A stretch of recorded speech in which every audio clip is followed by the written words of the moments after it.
Hi friends, ಇವತ್ತು ನಾವು ಶೇಕಡಾಮಾನ ಅಂದರೆ ಪರ್ಸಂಟೇಜನ್ನು ಹೇಗೆ ಕ್ಯಾಲ್ಕುಲೇಟ್ ಮಾಡೋದು ಅಂತ ತಿಳ್ಕೊಳ್ಳೋಣ.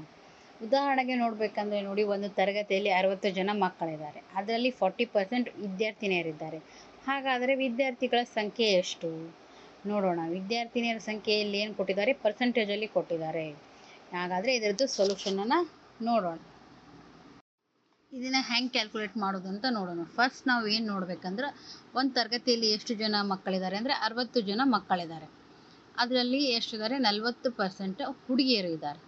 ಆದರೆ ಇದೇನಿದೆ ಪರ್ಸಂಟೇಜಲ್ಲಿ ಐತಿ. ಅದಕ್ಕೆ ಮೊದಲು ನಾವು ಏನು ಮಾಡಬೇಕು? ವಿದ್ಯಾರ್ಥಿನಿಯರ ಸಂಖ್ಯೆ ಎಷ್ಟು ಅಂತ ಕಂಡುಹಿಡ್ಕೋಬೇಕು.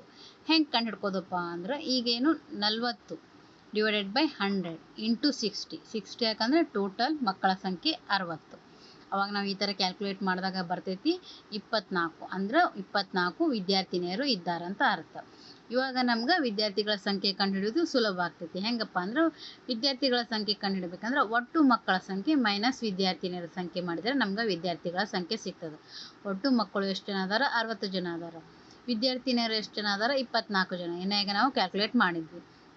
ಅವಾಗ ನಾವು ಅದನ್ನು ಕಳೆದಾಗ ಸಿಗೋದೇ 36 ವಿದ್ಯಾರ್ಥಿಗಳು ಅದಾರ ಅಂತ ನಮ್ಗೆ ಗೊತ್ತಾಯಿತು. ಈ ಥರ ನಾವೇನು ಮಾಡೋದು? ಪರ್ಸಂಟೇಜನ್ನು ಕಂಡುಹಿಡಿಯಬೇಕಾಗ್ತದೆ. ಇವತ್ತು ನಾನು ಪರ್ಸಂಟೇಜ್ ಬಗ್ಗೆ ಹೇಳಿಕೊಟ್ಟೆ. ಇದ್ರಾಗ ನಿಮ್ಗೆ ಏನಾದರೂ ಡೌಟ್ ಇದ್ದರೆ ಕಮೆಂಟ್ ಮಾಡಿ. ಮತ್ತು ಇನ್ನೂ ಹೆಚ್ಚಾಗಿರೋ ಉದಾಹರಣೆಗಳು ಬೇಕು ಅಂದರೆ ಕಮೆಂಟ್ ಮಾಡಿ, ನಾವು ನೆಕ್ಸ್ಟ್ ಇದರಲ್ಲಿ ಹೇಳ್ಕೊಡ್ತೀವಿ.